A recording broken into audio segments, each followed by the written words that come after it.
Whispers of Shadow presents, written and narrated by Gregory Sparrow. Project Echo. Prologue. If you ever find a recording of your own voice talking about events that have not happened yet, do not listen to the end, because, according to the final report from Project Echo, everyone who did eventually disappeared. Not immediately, not dramatically. They simply ceased to exist. Their records vanished. Their photographs changed. Their names disappeared from databases. And within months, nobody could prove they had ever been alive. Officially, Project Echo never existed. The military bunker where it operated never existed. The recordings never existed. Yet I am looking at them right now. 27 reels, 27 impossible conversations, and one final tape that investigators were ordered to destroy. A tape that contained a conversation between two men. One of them had been dead for 12 years. The other had not been born yet. That recording was made in 1978. At least, that is what the label says. The problem is that every piece of evidence suggests the label is correct. And if the label is correct, then everything we know about time is wrong, because the voices on those tapes were not predicting the future. They were remembering it. And the deeper investigators dug into Project Echo, the more horrifying the truth became. Because eventually, they discovered something hidden beneath the bunker. Something that should not have been capable of existing. Something that had been listening to humanity for a very long time. Waiting, recording, learning. And when it finally learned enough, it began speaking back. File 01. Initial discovery. The bunker was discovered by accident. In October of 2024, a team of surveyors working in the Scottish Highlands began mapping an abandoned military exclusion zone approximately 30 miles north of Inverness. The facility had been forgotten for decades. Most maps no longer showed it. Local residents rarely spoke about it. Those who did usually referred to it as the listening station. Nobody seemed entirely certain what it had listened to. Old rumors described radar systems, communications monitoring, nuclear early warning equipment, the usual Cold War stories. Nothing unusual, nothing supernatural, nothing worthy of attention. The entrance was hidden beneath a collapsed maintenance building. Satellite imagery suggested only a concrete foundation surrounded by overgrown vegetation. The discovery should have ended there. Instead, one of the surveyors noticed something strange. The foundation appeared larger underground than above ground. Much larger. Ground-penetrating radar revealed multiple chambers extending deep beneath the hillside. Some rooms reached nearly 100 feet below the surface.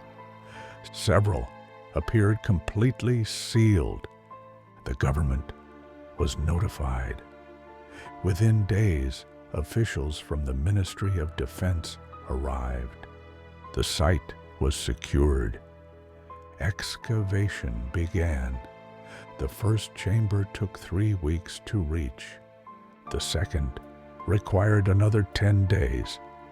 The third chamber changed everything. Behind a rusted blast door marked only with the word "Echo," investigators discovered a storage vault. Unlike the rest of the facility, the vault remained perfectly preserved. No water damage, no mold, no structural decay. Even the air felt different. Cleaner, colder, almost sterile, as though somebody had sealed the room yesterday instead of 4 decades earlier. Inside were filing cabinets, magnetic tape reels, research logs, maintenance reports, and a locked steel cabinet. The cabinet required industrial cutting equipment to open. When technicians finally removed the door, they found 27 recordings. Every reel had been carefully labeled. Every label carried a date, and every date immediately created a problem. The earliest recording was marked May 14th, 1978. The latest, November 3rd, 1986. At first glance, nothing appeared unusual. The anomaly emerged only after investigators began identifying the speakers. Most of the names belonged to scientists assigned to a classified communications project during the early 1980s. Personnel files confirmed their identities. Birth certificates confirmed their identities. Employment records confirmed their identities. Everything matched, except the recordings. Because many of the conversations occurred years before the participants had ever met. One tape featured 2 researchers discussing a conference they would not attend until 6 years later. Another referenced a laboratory accident that would not occur until 1985. A third mentioned the death of a technician who was still alive when the recording was supposedly made. Investigators initially suspected fraud. Perhaps somebody had created the tapes years afterward and intentionally altered the dates. The theory lasted less than 48 hours. Then forensic analysis returned. The magnetic degradation on the reels was consistent with the dates written on the labels. The tape itself had been manufactured during the correct period. The recording equipment matched devices available in the late 1970s. Every physical test confirmed the impossible conclusion. The recordings were genuine. And they had been created exactly when the labels claimed. The Ministry of Defense immediately classified the discovery. A special investigative team was assembled. Their objective was simple: determine how the recordings had been made, explain the anomalies, close the case. Instead, they opened a door that should never have been opened. The first recording was cataloged as Tape 01-A. It lasted 11 minutes. Nothing about it appeared extraordinary at first. 2 male voices discussed routine maintenance procedures, equipment calibration, signal integrity, power fluctuations, boring technical details. Then, one sentence changed everything. A voice identified as Dr. Michael Hargrove said, "At least the incident in 1984 proved the containment field works." The second voice laughed, "Assuming we survive long enough to reach 1984. Silence followed. 5 full seconds. Then both men continued talking as though nothing unusual had been said. Investigators reviewed the passage dozens of times. The remark sounded natural, casual. Neither speaker reacted with surprise. Neither questioned the statement. It sounded like two people discussing a shared memory, except the recording was dated 1978, and the incident being referenced occurred 6 years later. Official records confirmed it. A containment failure had indeed taken place in 1984. Only 4 individuals knew the details. Both speakers were among them, which created an obvious question. How could they discuss an event that had not happened yet? Nobody had an answer. The deeper investigators examined the recordings, the worse the anomalies became. Because tape 3 contained something far more disturbing. Something that transformed Project Echo from a scientific mystery into a nightmare. A voice speaking from the future. Not metaphorically, not symbolically, literally. And the voice knew things it should never have known. File 02. The voice on tape 03. The recording lasted only 7 minutes. For years, investigators considered it the most disturbing piece of evidence recovered from Facility Echo. Then, they discovered the final tapes. After that, tape 3 seemed almost harmless. Almost. The reel was labeled June 2nd, 1979. Unlike the previous recordings, this one began in silence. No background noise, no equipment hum. No voices, just 7 seconds of empty tape. Then a man spoke, not to another researcher, not to a recording device, to someone specific. His tone suggested he was responding to a question, yet no question existed on the tape. The transcript began. "You already know what happens if we continue." Silence. "Yes, I understand." Silence. "No, we haven't told them yet." Another pause. Then, "Because they won't believe us." Investigators immediately assumed half the conversation had been lost. Damaged tape, recording failure, equipment malfunction. The theory collapsed after audio enhancement. The silent sections were not empty. There was sound there, extremely faint, far below the normal range of human hearing.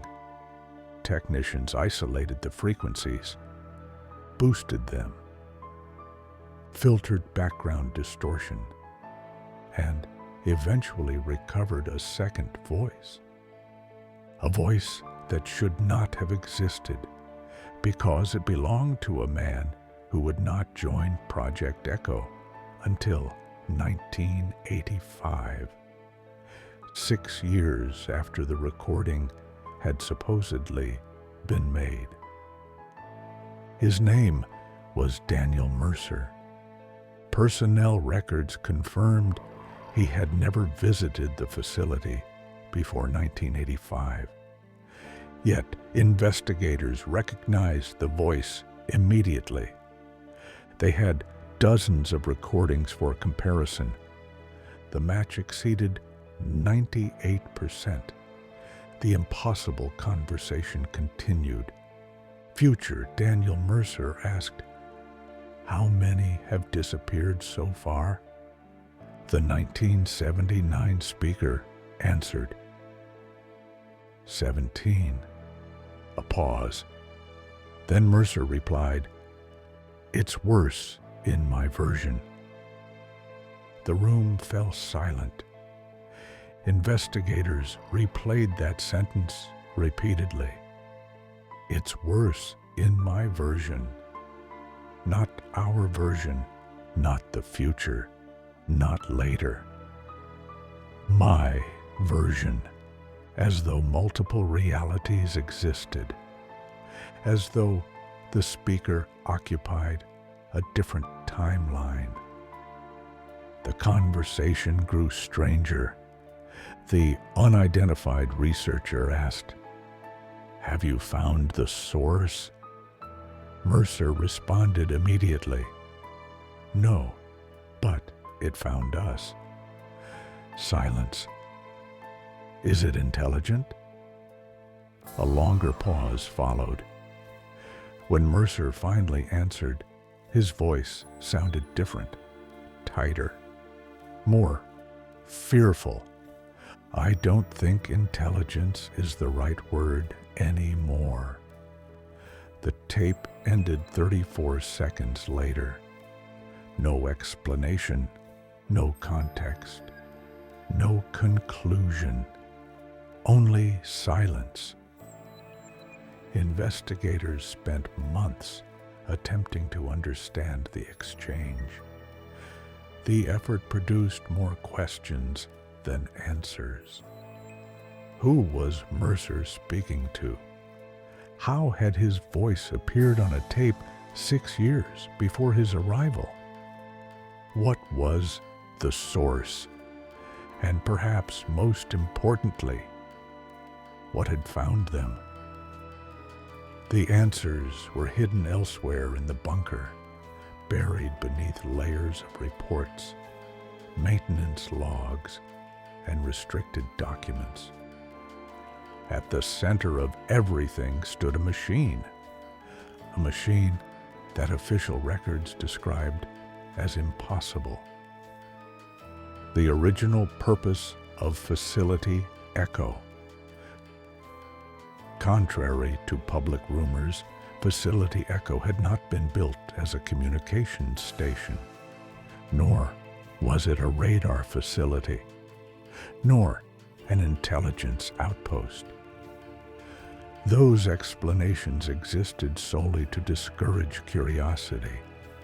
The real purpose remained classified until the discovery of the tapes. According to surviving documents, construction began in 1969. Official project name, Temporal Signal Observation Initiative. Internal code name, Project Echo. The objective sounded absurd, even by Cold War standards. Researchers believed certain forms of electromagnetic information might not obey conventional time. Specifically, they theorized that signals could occasionally appear before being transmitted. The phenomenon had allegedly been observed during several classified experiments involving deep-frequency radio systems. Tiny fragments of information seemed to arrive moments before their source existed. Most scientists dismissed the observations as equipment errors. A small group refused.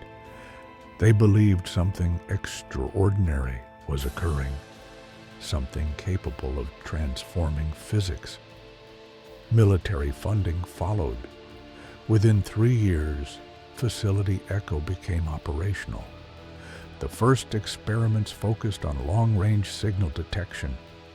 Results remained inconclusive. Then came Experiment 14. Everything changed. The surviving report consisted of only 3 pages. Large sections had been blacked out. What remained was enough to terrify investigators. Experiment 14. Date: November 7th, 1974. Objective: Deep Frequency Temporal Resonance Test. Result: Unexpected signal detected. Signal source unknown. Transmission appears to originate approximately 11 years in the future. Verification pending. That single paragraph altered the course of the entire project. Researchers repeated the experiment. The signal returned again and again, always from the future, always carrying fragmented information, weather reports, conversations, names, coordinates, random details. Most proved accurate. Military officials became fascinated. If information could travel backward through time, the strategic implications were limitless. Funding expanded. Personnel increased. More equipment arrived. And with every experiment, the signals grew stronger. By 1978, researchers believed they had achieved partial communication, not with the future itself, with people living inside it. That was when the recordings began, and that was when the disappearances started. The first missing person. Official records claimed the first disappearance occurred in March 1978. The victim was a technician named Robert Kessler, age 31, married, 1 daughter, no history of psychological problems, no disciplinary issues, no known enemies. On March 17th, he arrived for work. He never returned home. At first, authorities assumed he had left voluntarily.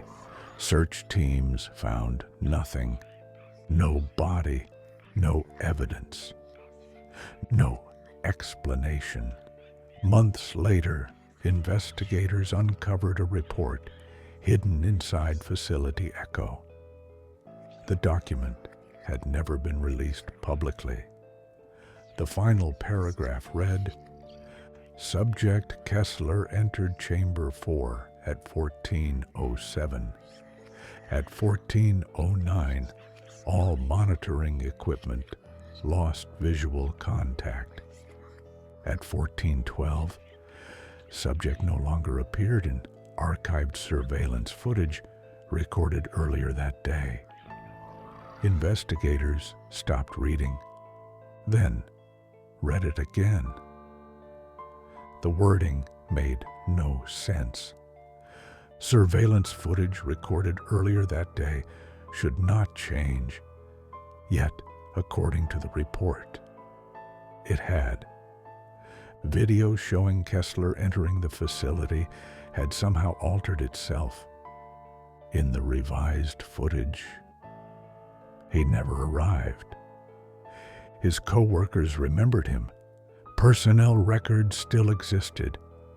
Yet, visual evidence suggested he had never been there. Further examination revealed something even stranger. Over time, additional records changed. Payroll documents disappeared. Medical files vanished. Photographs lost his image. It was as though reality itself was gradually deleting him. The report concluded with a warning repeated throughout later documents. 3 words: memory degradation event. Nobody knew what it meant. Not yet. But investigators would soon learn, because the next tape contained the first direct reference to Chamber 4. And according to every surviving witness, nothing that entered Chamber 4 remained unchanged. Chamber 4. The room appeared near the center of the bunker. Every hallway seemed designed around it. Every power cable led toward it. Every major experiment referenced it. Yet, no blueprint explained its purpose. Investigators eventually located a photograph. The image showed a circular chamber nearly 30 feet across. Steel walls, concrete floor, heavy shielding. At the center stood a structure unlike anything else in the facility.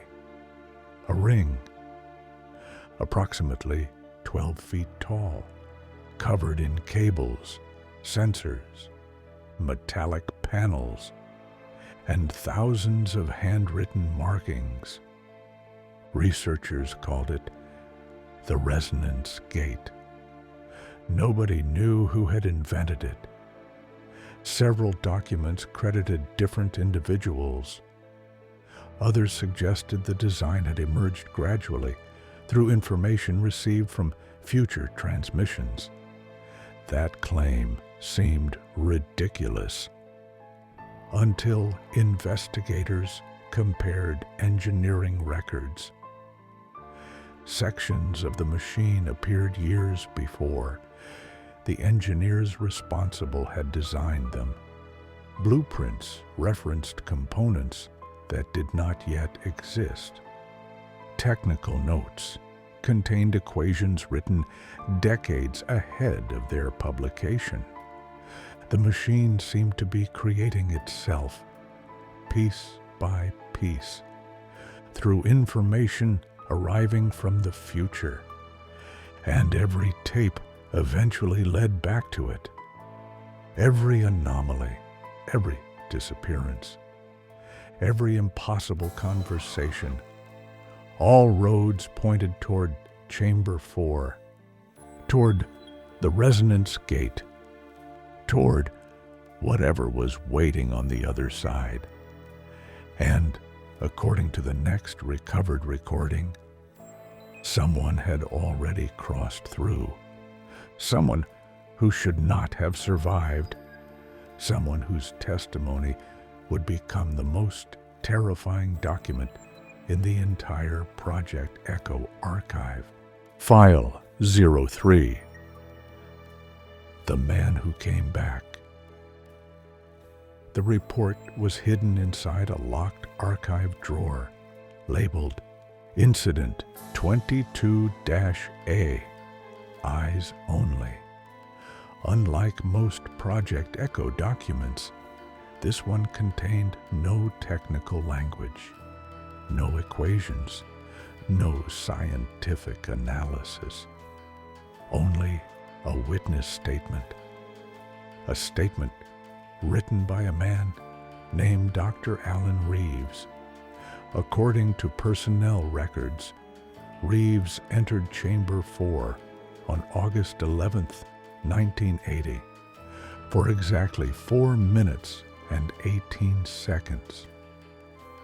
What happened during those 4 minutes would haunt Project Echo until its destruction. The report began. My name is Dr. Alan Reeves. I am recording this statement voluntarily. If this document is being reviewed after my disappearance, Do not enter Chamber 4. Destroy the machine. Seal the facility. Do not attempt communication again. Investigators reading the statement decades later immediately noticed the wording. Not if he disappeared. After. As though Reeves already knew his fate, the statement continued. At 9:17, I entered the chamber. At 9:18, the resonance gate activated. I remember seeing the interior of the ring fill with darkness. Not blackness, darkness. There is a difference. Blackness is the absence of light.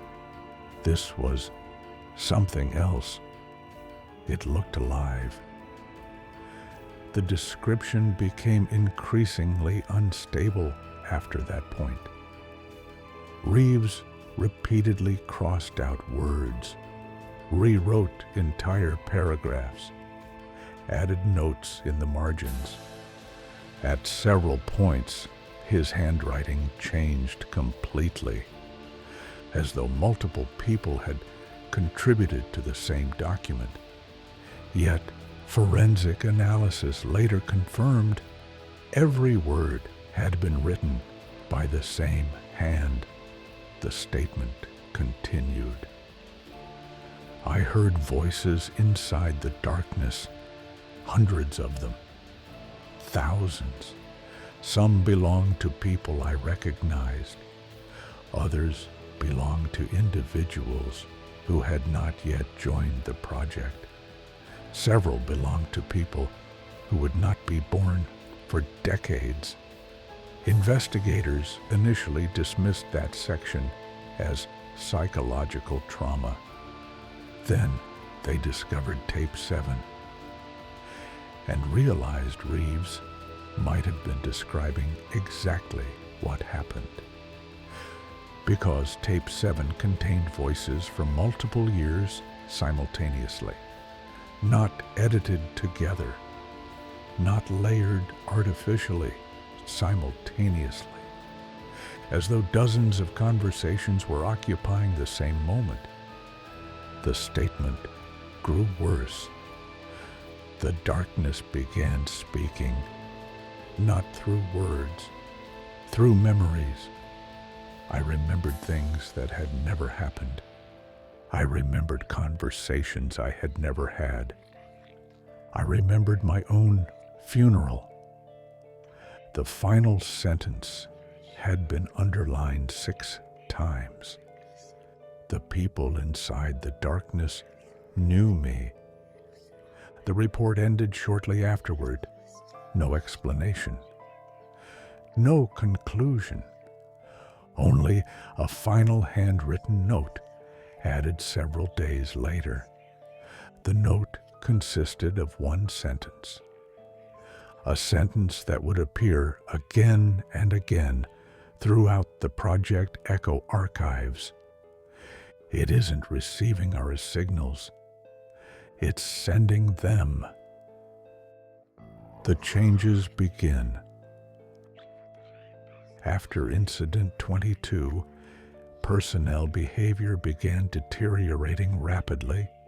Researchers reported memory problems, missing time, vivid dreams, conversations they could not remember having. Several described hearing their own voices coming from empty rooms. Others reported finding notes written in their own handwriting, notes they had no memory of creating. One technician discovered an entire journal hidden inside his apartment. The journal documented events occurring 6 months in the future. Every entry was written by him. The handwriting matched perfectly. Yet the journal had been created years before those events occurred. At first, management attributed the incidents to stress, isolation, psychological strain, The facility operated underground. Personnel often worked 12-hour shifts. Explanations seemed available. Then, reality itself started changing. Case file, Elizabeth Shaw. Elizabeth Shaw was a communications analyst assigned to Project Echo in 1981. Unlike many staff members, she maintained meticulous personal records, daily journals, photographs, audio diaries, thousands of pages of documentation.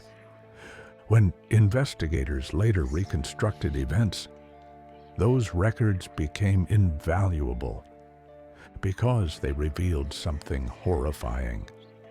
Reality was changing gradually, and only a few people noticed. The first entry appeared harmless. September 3rd, 1981. Something strange happened today. Michael insists we've known Daniel Mercer for over a year.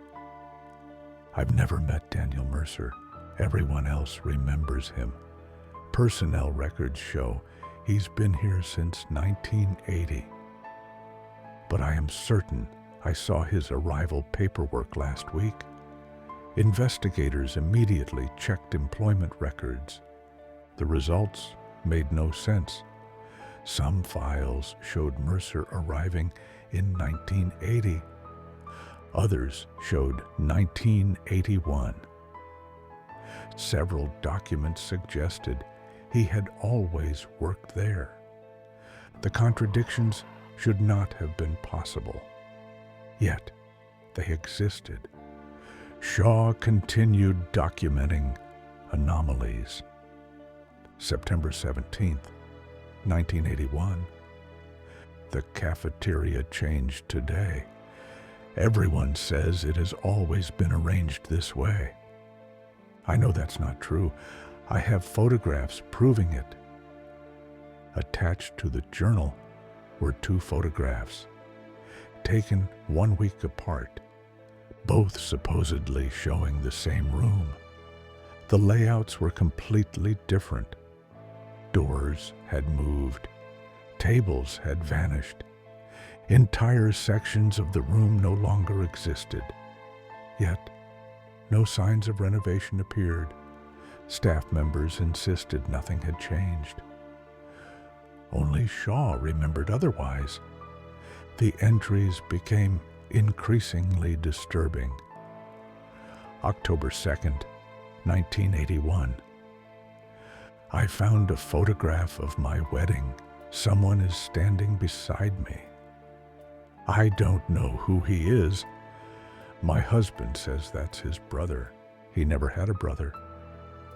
Investigators later confirmed something impossible. Government records now indicated the husband had indeed possessed a brother. Birth certificates, school records, medical documents.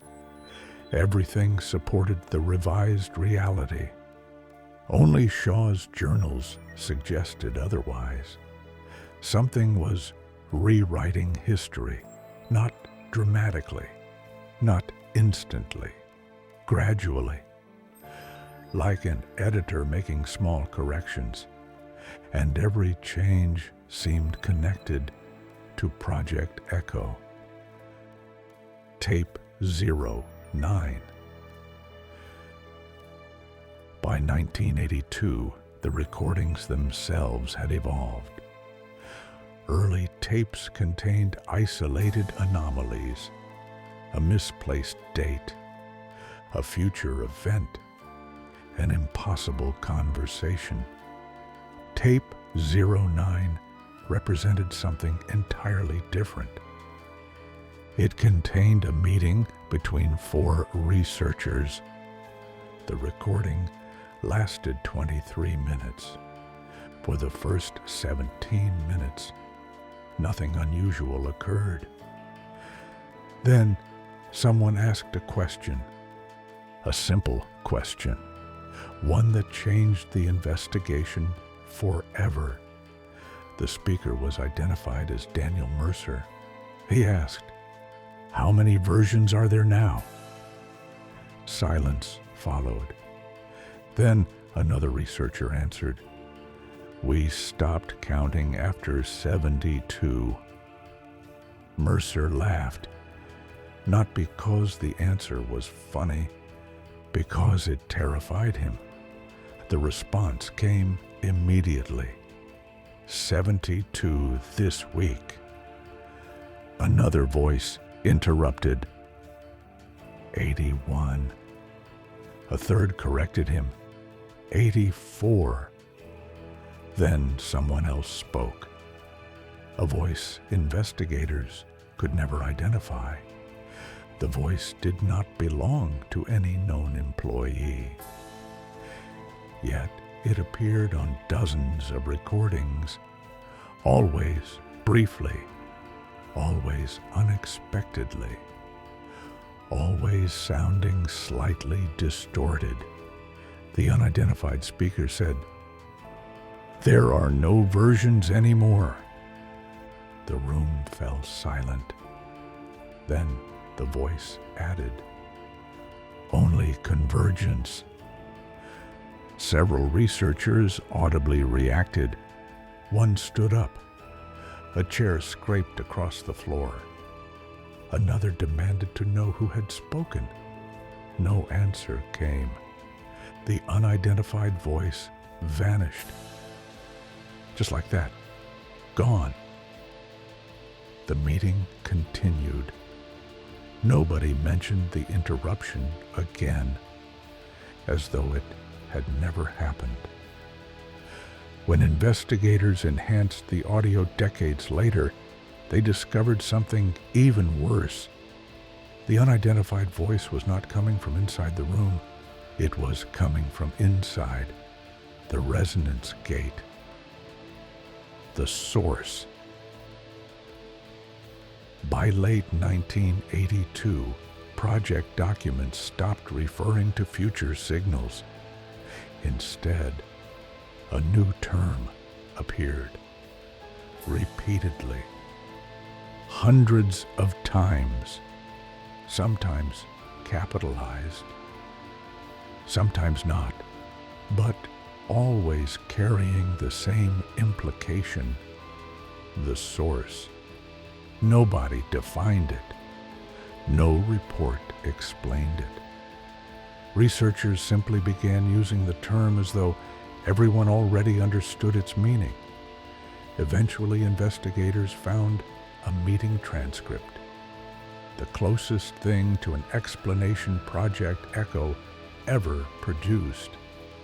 According to the transcript, researchers no longer believed they were communicating with future humans. The evidence no longer supported that theory. Instead, they believed all signals originated from a single location, a location existing outside normal time, a place where every version of every timeline intersected, a place where past, present, and future existed simultaneously. The source. And according to Dr. Alan Reeves, something lived there. Something listening through every transmission. Something learning from every conversation. Something that had spent years studying humanity through the resonance gate. The transcript ended with a warning, one sentence, recorded by an unknown speaker. A sentence later found written on walls throughout the facility, scratched into metal, carved into desks, written inside maintenance logs, repeated like a prayer, or a warning, or a message. The source remembers us better than we remember ourselves. At first, investigators assumed the phrase was symbolic, a metaphor, an expression of fear. Then they found tape 12 and discovered the source had finally started speaking directly, not through static, not through interference, not through fragments, directly. And what it said caused the first mass evacuation order in the history of Project Echo. File 04, Tape 12, the first direct contact. For nearly a decade, Project Echo researchers believed they were studying a phenomenon, a strange anomaly, a flaw in time, an unexplained property of electromagnetic signals, something that could eventually be understood, measured, controlled. They were wrong. Tape 12 proved it. The recording was dated February 18th, 1983. The session had been scheduled as a routine communication test. 3 researchers occupied the control room. 2 technicians monitored signal integrity. A 6th individual operated the resonance gate. Nothing unusual appeared in the first 6 minutes. Background conversations, equipment checks, calibration procedures. Then every instrument inside Chamber 4 simultaneously lost synchronization. Clocks stopped, not failed, stopped. 6 separate timing systems froze on exactly the same second. Investigators later confirmed the anomaly. The clocks remained frozen for nearly 12 minutes. Yet, the recording continued uninterrupted. The lead researcher, Michael Hargrove, immediately noticed the problem. His voice became tense. Several alarms activated. Technicians began reporting impossible readings. Signal sources appeared from multiple years simultaneously. One technician reported receiving a transmission from a date that had not happened yet. Another claimed he was receiving signals from a year that technically no longer existed. Nobody understood what that meant. Then something answered. Not through speakers, not through radios, not through the resonance gate. Every microphone in the facility recorded the same voice at the same time. The voice appeared everywhere simultaneously. Control rooms, maintenance tunnels, storage areas, living quarters, even disconnected recording devices captured it. The transcript reads, "You have been listening for a long time." The room immediately fell silent. Nobody spoke. Nobody moved. One researcher could be heard breathing rapidly. Then the voice continued. Calm, patient, almost curious. "Now it is my turn." Several technicians attempted to terminate the experiment. The controls stopped responding. Power systems ignored commands. Emergency shutdown procedures failed. The voice continued. "You call this place Echo. That is inaccurate." And Echo repeats, "I do not repeat." A long pause followed. Investigators later determined the pause lasted exactly 21 seconds. Then The voice asked a question nobody present ever forgot. Do you know how many times you have asked these questions? No one answered. The voice continued.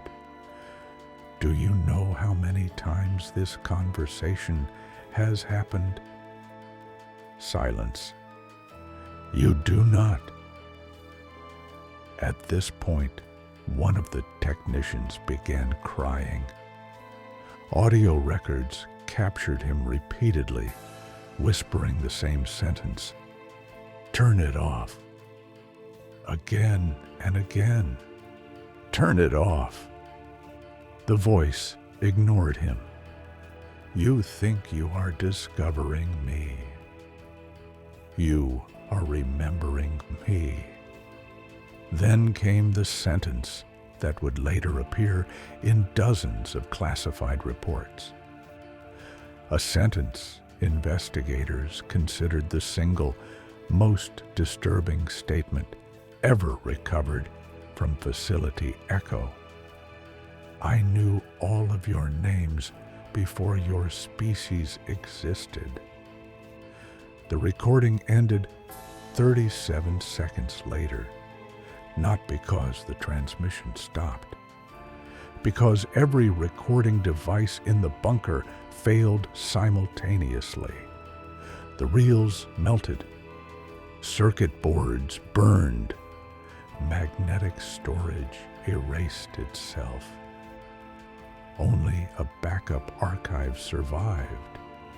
Nobody could explain why.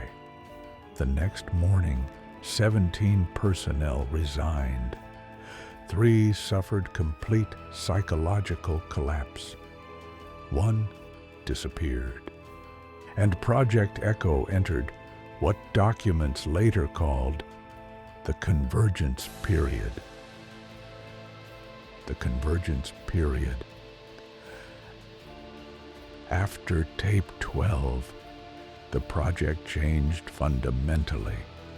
Researchers stopped asking whether the source existed. The evidence was overwhelming. Instead, they began asking what it wanted. Unfortunately, the answer emerged quickly. The source wanted communication, not passive observation, not occasional contact. Communication. And it was becoming increasingly capable of achieving it. Reports described new anomalies appearing weekly, then daily, then almost continuously. Entire conversations appeared on tape before they occurred. Researchers discovered recordings of meetings scheduled months in the future. Some of those meetings never happened, yet the recordings existed. Others occurred exactly as recorded, word for word, gesture for gesture, silence for silence. Reality seemed to be following the recordings rather than creating them. One scientist summarized the situation in a memo. The memo was later recovered inside the bunker. It contained only a single paragraph. We no longer know whether the tapes are recording events. It is possible the events are copying the tapes. The implications were horrifying. If true, then the future was not being observed. It was being written, and somebody else was holding the pen.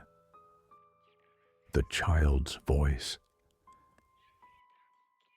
In May 1983, researchers recovered a transmission unlike anything previously encountered.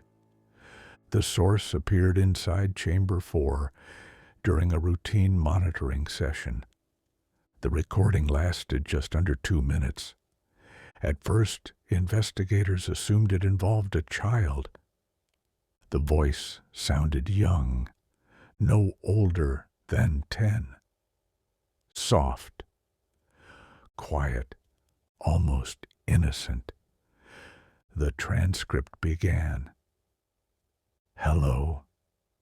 Researchers responded immediately. The voice seemed human, normal, harmless. Several attempted communication.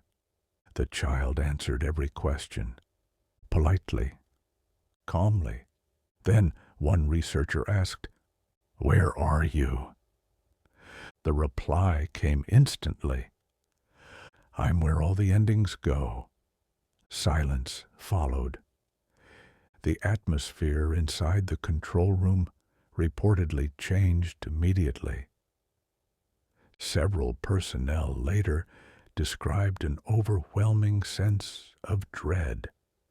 The child continued speaking. "You're almost here." A researcher asked, "Who are you?" The answer took nearly 10 seconds. When it finally arrived, the voice sounded different, older, deeper, layered, as though multiple speakers occupied the same sentence. "I am what remains." Every monitoring system inside the facility immediately overloaded. Temperature sensors failed, audio systems distorted, security cameras shut down. The transmission ended. When technicians reviewed the recording later, they discovered something impossible. The voice did not belong to a child. It belonged to dozens of people speaking simultaneously. Male voices, female voices, elderly voices, young voices. Some belonged to Project Echo personnel. Others belonged to individuals never identified. Yet all of them had spoken the same sentence at the same time. "I am what remains." That phrase would later become one of the strongest indicators that the source was not a single entity. It was something far larger, something formed from countless minds, countless memories, countless versions of reality, merged together. The facility begins to change. By summer 1983, investigators noticed another problem. The bunker itself was changing. At first, the alterations were subtle. A hallway slightly longer than before. A storage room appearing where no room had existed. Doors opening into unfamiliar corridors. Personnel blamed faulty memory, stress, sleep deprivation. Then survey teams conducted new measurements. The results were undeniable. The facility's internal dimensions no longer matched its blueprints. Rooms had physically moved. Walls had shifted. Entire sections of the bunker appeared to be growing. One maintenance worker reported discovering a staircase descending into an area not shown on any map. The staircase had not existed the previous day. Researchers investigated. The staircase led to a sealed metal door. No records mentioned it. No plans referenced it. Yet the door looked decades old. A warning had been scratched into the metal surface. Not painted, not engraved, scratched. Repeated hundreds of times the same sentence, again and again, covering every inch of the door. "Do not let it finish remembering." Nobody knew who had written the warning. No fingerprints were recovered. No surveillance footage existed. Yet, handwriting analysis produced an impossible conclusion. The message had been written by at least 27 different people. Many had disappeared years earlier. Some had not yet joined Project Echo, and one of the handwriting samples belonged to Daniel Mercer, a man who insisted he had never seen the door. Investigators were beginning to realize something terrifying. The source wasn't merely communicating, it was spreading. Through memories, through recordings, through people, and according to a classified report dated August 1983, it had already escaped Chamber 4. The report ended with a sentence highlighted in red, a sentence that would trigger the first full lockdown in facility echo history. Containment is no longer possible because containment assumes a location. And the source was no longer in one place. It was everywhere the recordings existed, including inside the minds of those who listened to them. File 05, the lockdown. The lockdown. The lockdown began on August 27th, 1983. Officially, it was triggered by a containment failure. Unofficially, it began because the researchers finally understood what they were dealing with, and they were terrified. At 3:14 in the morning, Facility Echo sealed itself, not manually, not by order of command. The automated security system activated without authorization. Blast doors closed. Elevators shut down. Emergency protocols engaged. Every exit was locked. Personnel inside the bunker found themselves trapped. The system logs recorded no operator, no command signal, no explanation. Only a single entry repeated throughout the network. Access granted. Granted to whom? Nobody knew, because the authorization code belonged to a person who did not exist, at least not yet. The code was registered to an employee scheduled to join Project Echo in 1987, 4 years in the future. Yet, according to the system, that employee had already logged in and had full administrative access. The situation deteriorated rapidly. Within hours, dozens of new anomalies appeared. Some personnel reported seeing co-workers in locations where they could not possibly be. Others encountered people who seemed to recognize them despite never having met. Several researchers claimed they were having conversations with future versions of themselves. Initially, management dismissed these reports. Then, the recordings started confirming them, and everything changed. Daniel Mercer's second interview. By late 1983, Daniel Mercer had become one of the most important figures within Project Echo. Not because of his position, because of what kept happening around him. The future versions of Mercer appeared on more recordings than anyone else. His voice surfaced repeatedly, sometimes months before events occurred, sometimes years, and occasionally. Before he had even spoken the words himself, investigators recovered an interview conducted during the lockdown.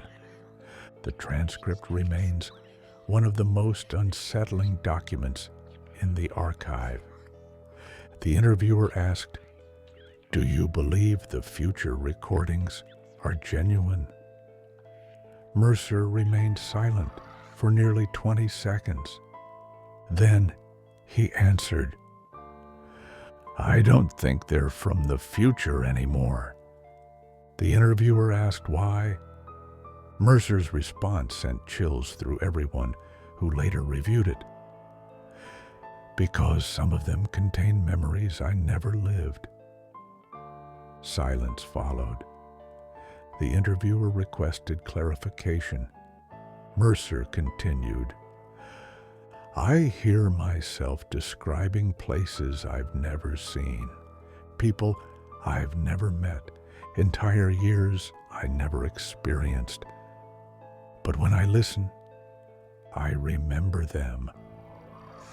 The interviewer asked whether the memories felt real. Mercer laughed, not because the question was funny, because it frightened him. "That's the problem. They feel more real than my actual life." He then revealed something that had never appeared in official reports, something he had hidden for months. Mercer admitted he had started recognizing events before they occurred, not predicting them, remembering them. He would enter rooms and know conversations before they happened, know outcomes before decisions were made, know people before introductions. And every week, the phenomenon became stronger.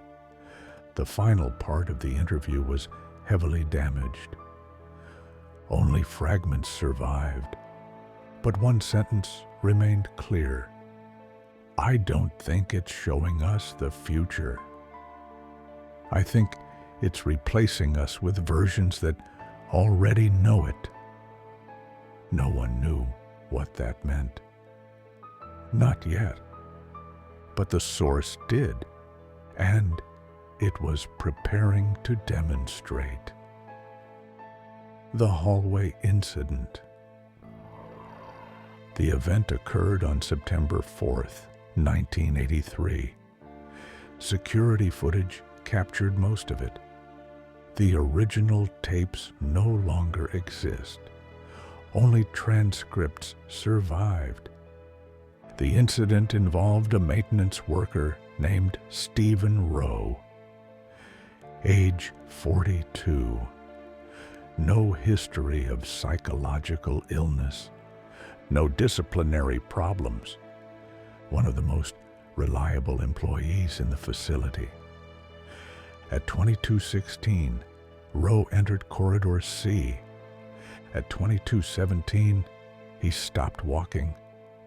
Security footage showed him staring ahead, completely motionless, for nearly 40 seconds.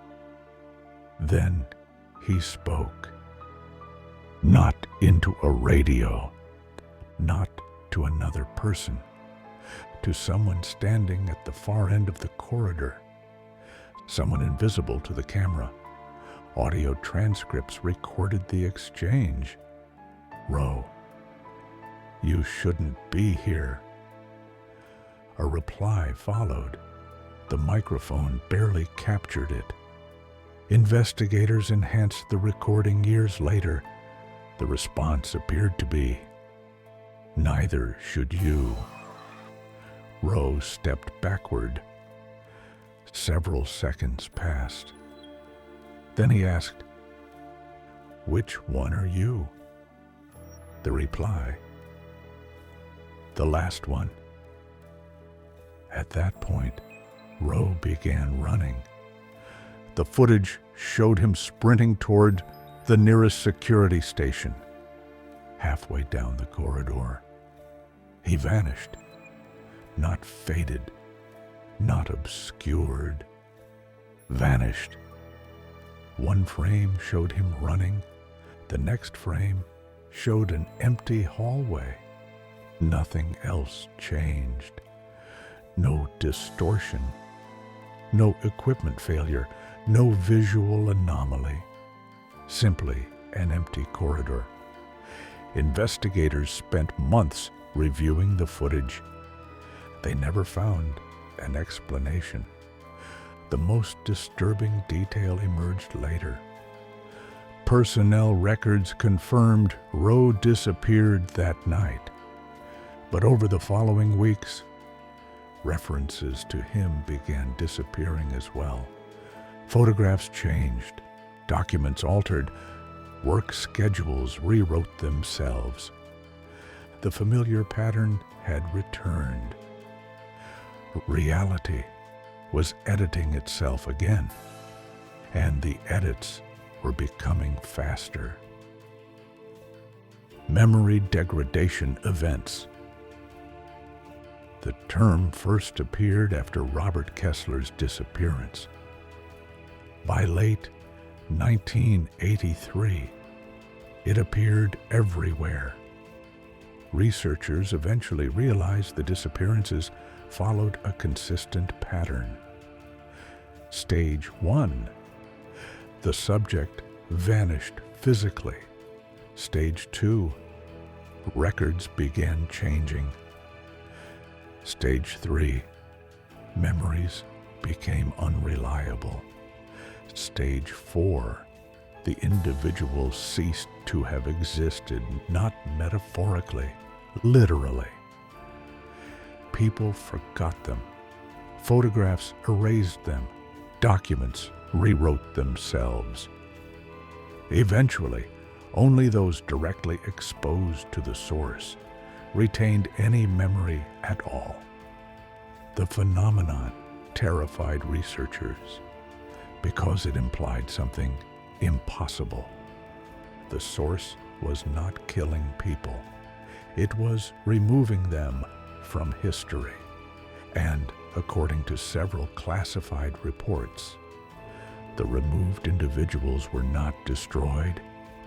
They were going somewhere. The question was where. The answer arrived 3 weeks later. On tape 17, the recording that broke Project Echo forever. Tape 17, The Crowd.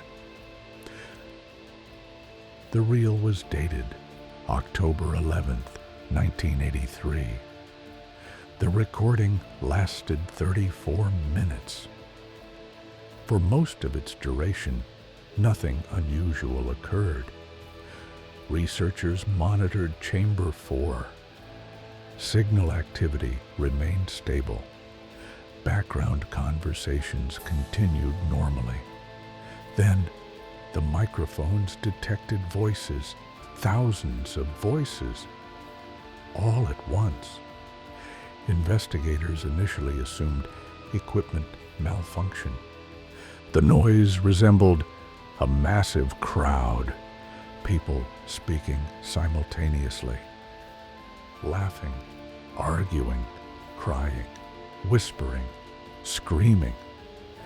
The sound became so overwhelming that technicians nearly shut down the session. Then, audio filters isolated individual voices, and the nightmare truly began, because many voices belonged to missing personnel. Robert Kessler, Stephen Rowe, others who had vanished years earlier. Researchers recognized them immediately.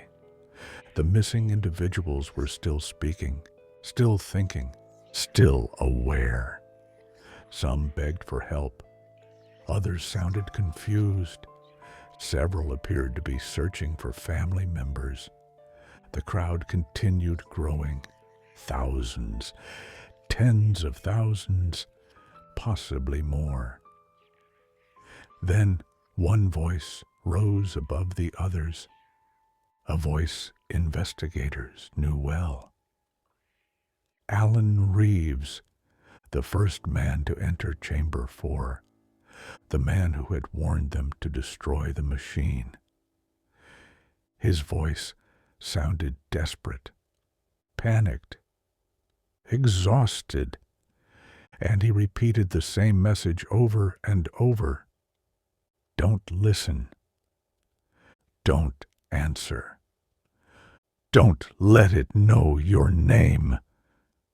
The crowd around him became louder, more chaotic. Then another voice emerged, a voice nobody wanted to hear. The source. Calm, patient, almost kind. They are safe here.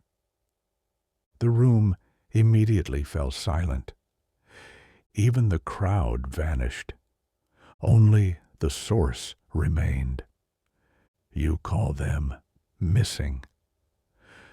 They are not missing. A pause followed. Then, you simply remember the wrong version. Several researchers left the control room. One resigned that same day. Another never spoke again. But the source was not finished, because for the first time it explained what it believed humanity truly was. And the explanation would become the foundation of every subsequent disaster connected to Project Echo. The theory of versions. Over the next 6 minutes, the source described reality in terms no human researcher had ever considered. According to the source, there was not one timeline, nor 10, nor thousands. There were effectively countless versions of reality. Each decision, each possibility, each alternative outcome existing simultaneously. Most remained separate. Most never interacted. But the resonance gate had changed that. Project Echo had punched a hole between them. A hole that widened every time communication occurred. The source described itself as existing where all versions intersected, a place beyond linear time, a place formed from every memory that had ever existed. Every possibility, every choice, every outcome merged together. Then it said something that terrified the researchers more than anything else. You believe you are individuals. A pause. You are echoes. Another pause. And echoes always return to their source. The transmission ended seconds later. Nobody spoke for nearly 2 minutes. Because deep down, every person in that room understood the implication. The source did not view humanity as separate beings. It viewed humanity as fragments, pieces, memories, components of something larger. And if the source was correct, then Project Echo had not discovered an anomaly.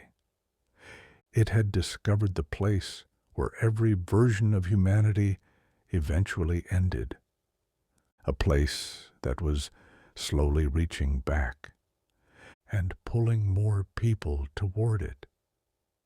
What happened next would convince even the most skeptical researchers that the source was no longer merely observing reality.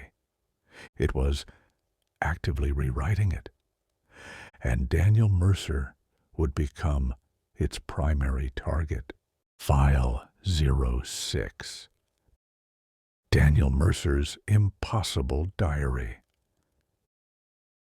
Investigators discovered the diary in a sealed locker 3 years after the facility was abandoned.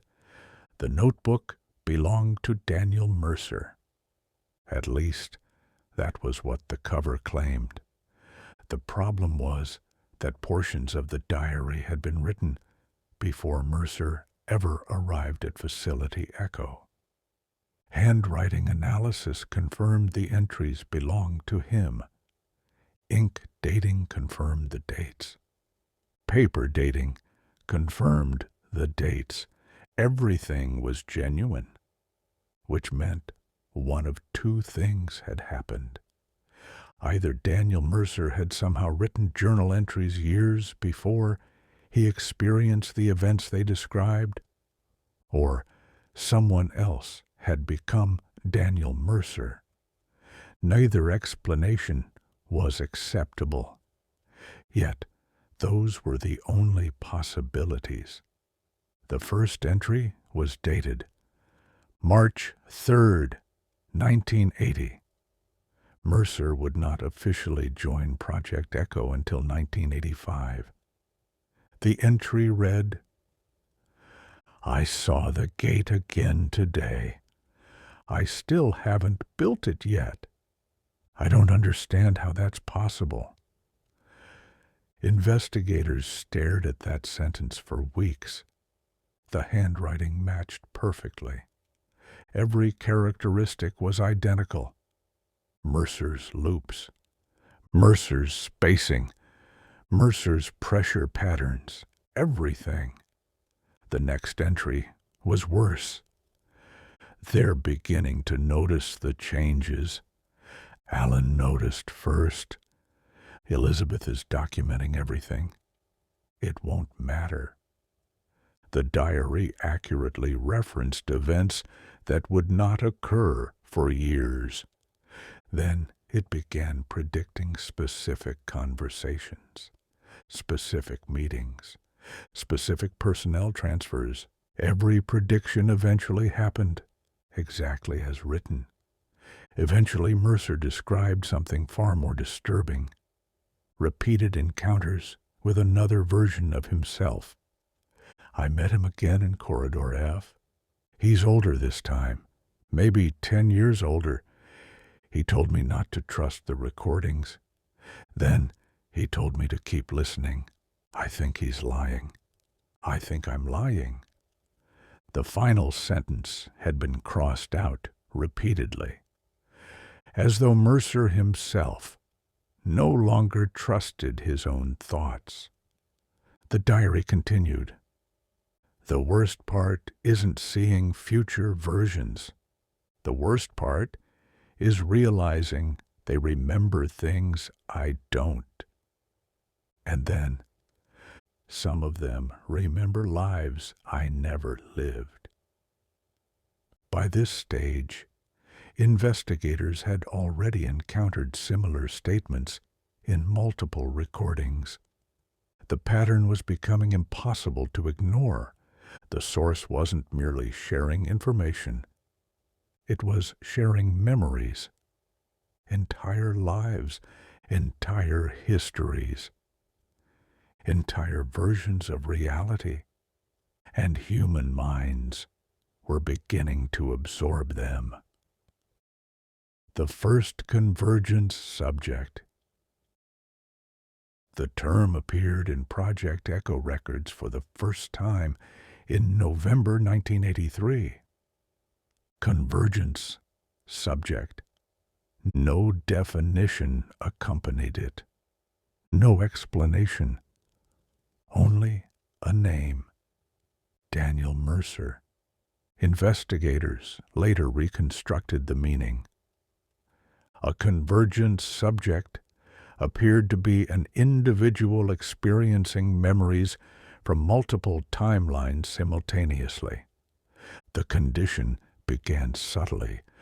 Small inconsistencies, false memories, unexplained familiarity. Then the symptoms escalated. Subjects remembered childhoods that never occurred, families that never existed, wars that never happened, entire decades from alternate versions of reality. Most eventually suffered psychological collapse. Mercer didn't. That fact terrified researchers because, unlike previous subjects, he adapted. The more memories appeared, the more stable he became. The source seemed fascinated by him. Repeated transmissions referenced him directly. Several recordings even addressed him by name. And then came tape 19, the tape that convinced project leadership the source possessed intentions, plans, objectives, because on tape 19, it asked for Daniel Mercer. Tape 19, the request. The recording began without warning. No experiment was underway. No transmission had been scheduled. The resonance gate activated spontaneously at 2:11. Every monitoring system immediately detected abnormal activity. Within seconds, the source began speaking, not to researchers, not to the facility, to one specific individual. The transcript reads, Daniel. Silence. You are almost ready. Personnel immediately attempted to terminate the session. Nothing responded. The voice continued, You remember more each time. Mercer himself was present. Witness reports described him becoming visibly pale. He never denied hearing the voice. In fact, he appeared to understand it. The source continued, Soon you will remember all of them. A researcher interrupted, demanding identification. The source ignored him completely. Its attention remained fixed on Mercer. The others resist. You do not. Mercer finally spoke. His voice shook. What do you want? The answer arrived immediately, without hesitation, without emotion. You. The room fell silent. Several witnesses later described feeling physically ill. The source continued, You are the closest. Mercer asked, Closest to what? The response would become one of the most quoted passages in the Project Echo archive. To remembering who you were before. Every recording device in the room immediately overloaded. The transmission ended, and within hours, Mercer vanished. The disappearance of Daniel Mercer. At 6:43 on December 2nd, 1983, Daniel Mercer entered his quarters. At 6:44, the security camera briefly malfunctioned. At 6:45, the room was empty. Mercer was gone. No signs of struggle, no evidence of departure, no explanation. The familiar pattern began almost immediately. Documents changed. Photographs altered. Records rewrote themselves. Yet, unlike previous disappearances, something went wrong. The process stopped. halfway. Some records erased Mercer. Others retained him. Some personnel forgot him completely. Others remembered him perfectly. Reality itself appeared divided. The inconsistency terrified researchers because it suggested the source was losing control, or worse, fighting itself. Several transmissions recorded during this period contained overlapping voices arguing with one another, not researchers. The source. Different aspects of it appeared to disagree. About Mercer, about Project Echo, about something investigators could not yet understand. The conflict escalated over the following months, and for the first time, researchers began considering an extraordinary possibility. The source might not be a single entity. It might be billions, merged together. Every absorbed mind, every vanished person, every lost version of reality, combined into something vast, something ancient, something fractured. And Daniel Mercer had somehow become important to it. The question was why. The answer emerged in a document hidden beneath Chamber 4. A document no one was ever supposed to find because, according to the report, Project Echo had never been humanity's idea. The origin document. The folder contained no author name, no date, no classification markings, nothing, only a title. Origin. The contents shocked investigators. According to the document, the original design for the resonance gate had not been created by Project Echo scientists, nor by military engineers, nor by any known human researcher. Instead, fragments of the design had arrived through transmissions from the future. At least that was what everyone believed initially. Years later, the truth appeared very different because the transmissions contained information that no future human should have possessed. Knowledge beyond contemporary science, beyond contemporary mathematics, beyond contemporary understanding. The final paragraph contained a statement highlighted repeatedly in red ink, a statement investigators would later describe as the most important discovery in the entire archive. The source did not emerge because the gate was built. Below it, the gate was built because the source already existed. And below that, Project Echo is not an experiment.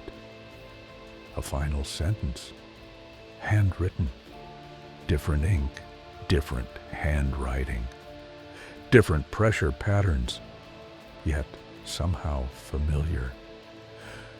Project Echo is a memory. Investigators later compared the handwriting to known samples. The match stunned everyone. The final sentence had been written by Daniel Mercer, a version of Daniel Mercer at least 20 years older than the man who disappeared in 1983. And according to every available record, that older Mercer had never existed. The implications were catastrophic because if the document was genuine, then the source had not been discovered. It had engineered its own discovery across decades, across timelines, across countless versions of reality, and it was moving toward a specific outcome, a final convergence, a moment every document simply called the return. And according to the next series of recordings, the return had already begun. File 07. The return. The first mention of the return appeared in Project Echo documents during late 1983. At first, investigators assumed it referred to the missing personnel, the vanished researchers, the voices trapped inside the recordings, the countless individuals seemingly absorbed by the source. They were wrong.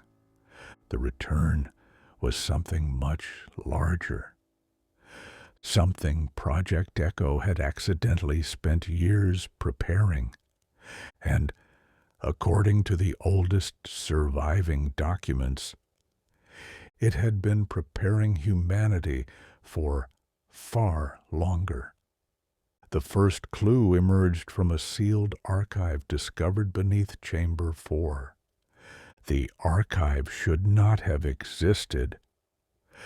Facility blueprints showed solid bedrock beneath that section of the bunker. Yet, investigators found an entire level hidden below the foundation. No construction records mentioned it.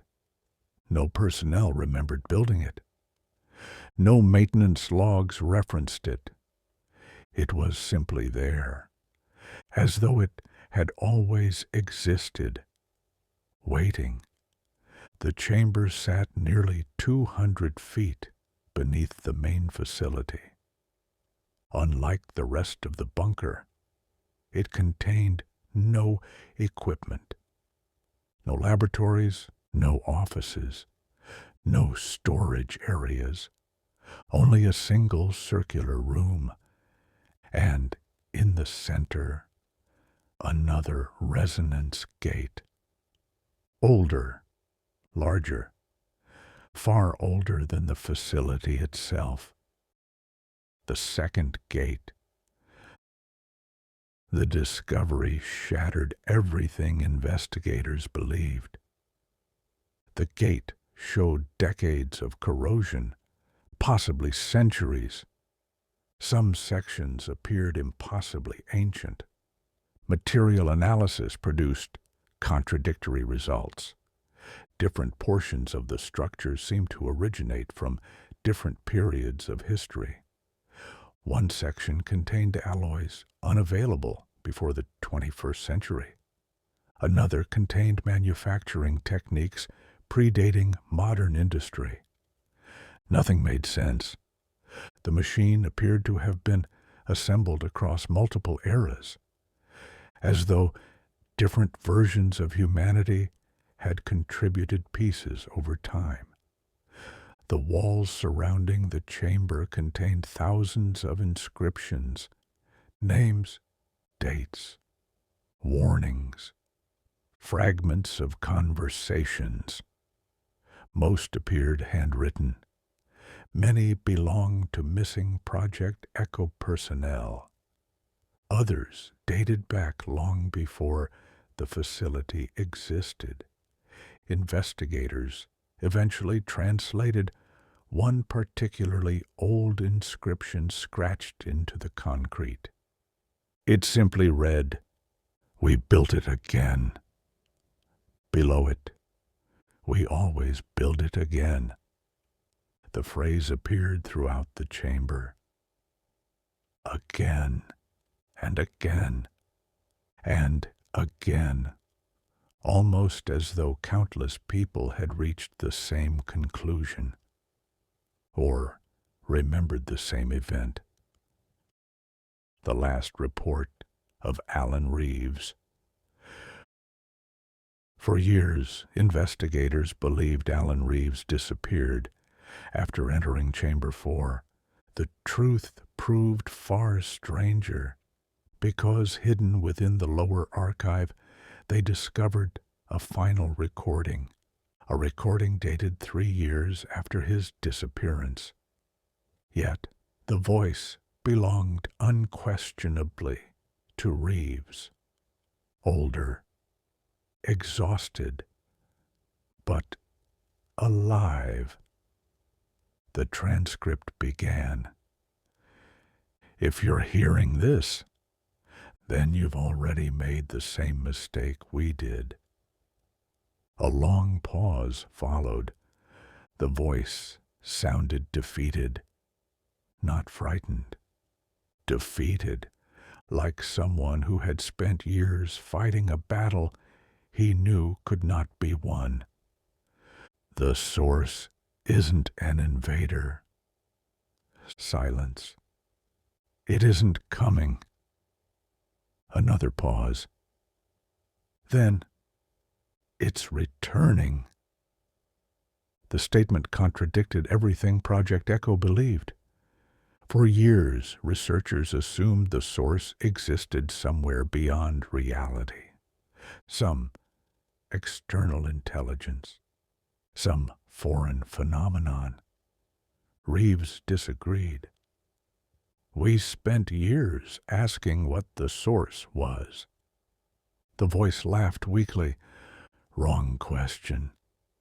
Then, the real question is who? Investigators reviewing the tape reportedly stopped playback multiple times because deep down, they already suspected the answer. Reeves continued. The source is us. Silence. Not one version of us. Another pause. All versions. The room remained silent for several seconds. Then Reeves explained. According to years of observations inside the resonance gate, every timeline eventually converged. Every possibility, every alternative reality, every version of humanity, eventually collapsing toward the same destination. The source, not a creature, not a machine, not a god. A collective memory, the accumulated consciousness of countless civilizations, countless timelines, countless lives, merged together beyond time itself. And, according to Reeves, Project Echo had done something catastrophic. It had opened communication before humanity was supposed to reach that stage naturally. We opened the door too early. Then, and now it remembers us. The return begins. By early 1984, anomalies had spread beyond Facility Echo. Reports arrived from locations hundreds of miles away. People hearing conversations before they occurred. Old photographs changing overnight. Missing persons returning with memories of lives they had never lived. Authorities initially dismissed the incidents. Coincidences, hoaxes, psychological disorders. Then the reports multiplied. Military intelligence became involved. Several agencies launched investigations. None achieved meaningful results. Because the phenomenon wasn't spreading geographically, it was spreading conceptually, through information, through memories, through recordings, and especially through names. Project documents repeatedly referenced a disturbing pattern.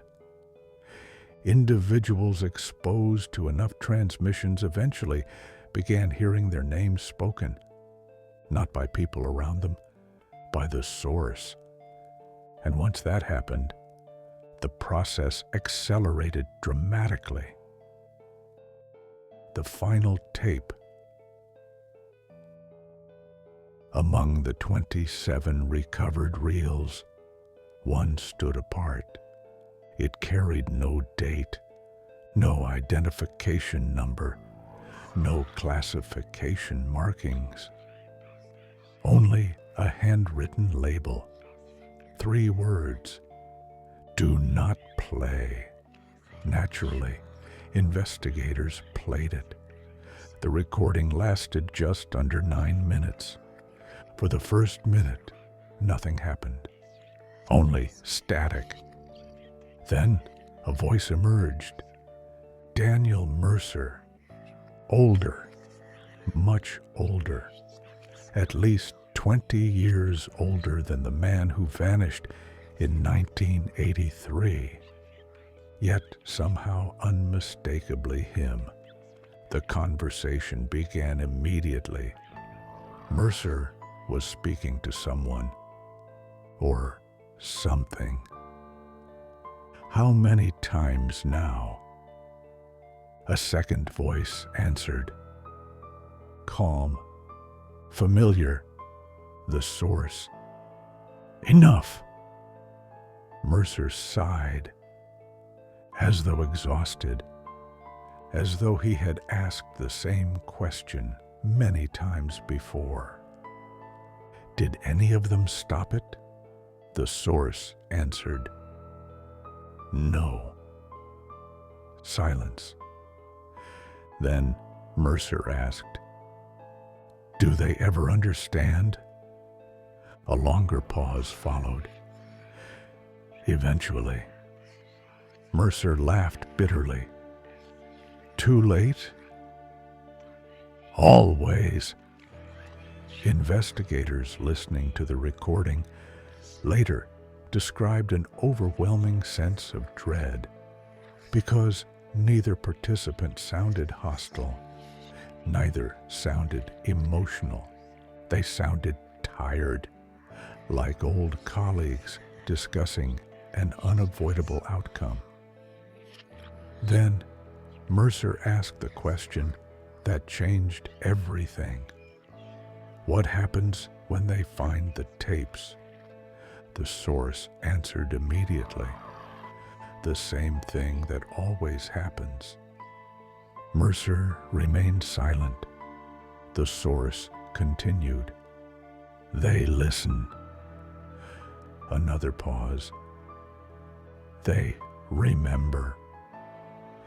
The next sentence would become the most terrifying line in the entire Project Echo archive, because it directly referenced the discovery team that found the bunker in 2024, years before the bunker was discovered. The excavation begins in October 2024. Investigators froze. The tape continued. 3 surveyors find the entrance. Every detail matched reality. Perfectly. The source described the discovery exactly as it occurred. Then it described the investigation, the recovered tapes, the archive analysis, everything, word for word, event for event. The recording should not have been possible. Then came the final revelation.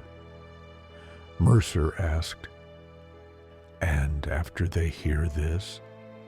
The source answered, They make the next recording. Silence. Then the tape ended. Or rather, it should have ended, because after several seconds, a third voice appeared, a voice investigators had never heard before. a voice speaking from somewhere very close to the microphone. "Can you hear me?" Silence. "If you're listening to this," a pause. "You're already part of Project Echo." The recording stopped. Epilogue. Officially, Facility Echo never existed. The bunker was sealed, the archives classified, the recordings disappeared into restricted storage. Most investigators refused to discuss the case. Some retired. Others resigned. A few simply vanished, just like the names in the old reports. Yet one detail remains impossible to explain. During analysis of the final tape, audio specialists discovered something hidden beneath the static. A second conversation, extremely faint, almost impossible to hear. The voices belonged to members of the 2024 excavation team, the same team that discovered the bunker, the same team that recovered the recordings. There was only one problem. The conversation had not happened yet. The timestamp embedded within the signal corresponded to a date 6 days in the future. Investigators initially assumed another anomaly, another impossible prediction. Then 6 days passed, and the conversation occurred exactly as recorded, word for word, including the final sentence. A sentence spoken by one of the surveyors moments before leaving the bunker. A sentence never released publicly, a sentence that appears on the final page of the classified Project Echo report. Has anyone checked who recorded the first tape? No answer follows, because according to the report, there was no first tape, only the most recent one. And somewhere inside the endless convergence of timelines, the source is still listening, still remembering, still waiting for the next voice and the next recording to begin. End classified addendum. Recovered after report closure. On January 11th, 2025, investigators performed a final analysis of the recovered reels. Nothing unusual was expected. The recordings had already been cataloged, archived, secured. At 22:41, an audio technician noticed something buried beneath the static on tape 01. A voice, very faint, almost impossible to hear. After enhancement, the words became clear. The voice belonged to Daniel Mercer. But this was not unusual. Daniel Mercer appeared throughout the archive. The unusual part was what he said. No. Silence. Not them. Another pause. The listener. Investigators replayed the segment again and again. Then they realized Mercer was responding to a question hidden even deeper in the recording. After several hours of enhancement, they recovered a second voice. The source, the final recovered sentence from Project Echo, the last known transmission, the last line ever extracted from the archive. Has the listener started remembering yet? The report ends there. No conclusion, no explanation. Only a handwritten note added by the final investigator before the archive was sealed. A note that remains in the official record. 6 words. Destroy all copies immediately. A week later, the investigator disappeared. His personnel file still exists. His photograph does not. Blackout